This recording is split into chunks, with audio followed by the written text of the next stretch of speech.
गुड़ाक ये आसीचु जे किसी दिन तले आम धारणा बसिलु आप समस्त मान जानते भी सब सरपंच आसी धारणा बसिले तो सरकार आमको गोटे प्रतिश्रुति देते कि आप धारणा उठी जातु आम आपंकर दाबी शुणीदेबू देखो एत दिन होगा आचरण विधि लागू होगा भी जाऊँगी आम दाबी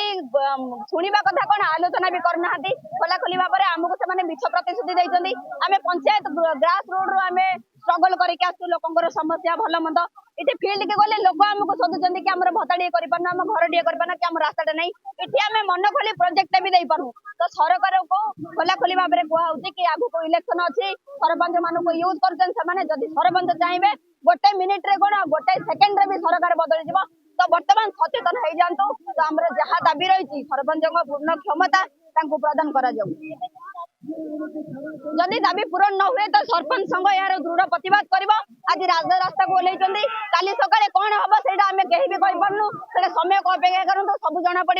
बर्तमान केवल सचेतन ही दरकार तो आम गोटे दाबी ऑफिसर हटा जाऊ तब शांतिपूर्ण भाव में आम चाहूँ आम समस्या समाधान करें भी कौन गंडगोल कौन परिस्थिति उपजा चाहून तो सरकार को रिक्वेस्ट रहा तो आम दाबी शुणु जदि न शुणे तो सरपंच भाई भौणी मान दोष देवे कि एमती होगला तो यार गारंटी आम निजे नहीं पारू आम कौन करूँ।